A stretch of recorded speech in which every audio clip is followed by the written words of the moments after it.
7 লক্ষ মানুষ দুর্গত, পাশে দাঁড়াতে এগিয়ে এলেন বলিউড তারকা সলমন খান। শুটিংয়ের ব্যস্ততার মাঝে শিবসাগর জেলায় দ্রুত ত্রাণ পাঠালেন সলমন। প্রতিটি পরিবারের ন্যূনতম 3 দিনের খাবারের নিশ্চিত ব্যবস্থা, জল কমলে ক্ষতিগ্রস্ত স্কুল ও হাসপাতাল তৈরিতে সাহায্য করবে বিং হিউম্যান।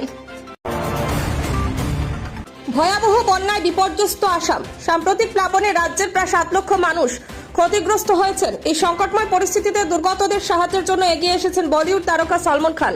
মুম্বাইতে নতুন ছবির শুটিংয়ের কাজে ব্যস্ত থাকা সত্ত্বেও তিনি তার সামাজিক সংস্থা বিং হিউম্যানের মাধ্যমে সরাসরি অসমের জমিতে ত্রাণ পাঠানোর উদ্যোগ নিয়েছেন। স্থানীয় সলমন খান ফ্যান ক্লাব আসামের স্বেচ্ছাসেবকদের সঙ্গে সমন্বয় রেখে একটি বহু ধাপের ত্রাণ পরিকল্পনা তৈরি করা হয়েছে।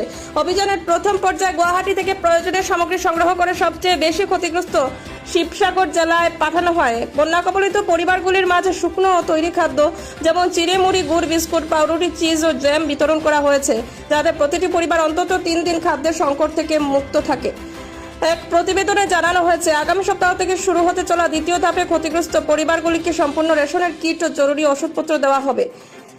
কেবল সামাজিক মাধ্যমে সমবেদনা জানানোর মধ্যে সীমাবদ্ধ থাকে না সলমন খানের এই প্রত্যক্ষ উদ্যোগ। দুর্গত মানুষের মুখে কিছুটা স্বস্তি ফিরিয়েছে। পাশাপাশি অভিনেত্রী ভূমি পেডনেকর এবং আসামের জনপ্রিয় সঙ্গীতশিল্পী পাপন সহ একাধিক তারকাও নিজ নিজ অবস্থান থেকে আসামের পাশে দাঁড়িয়েছেন।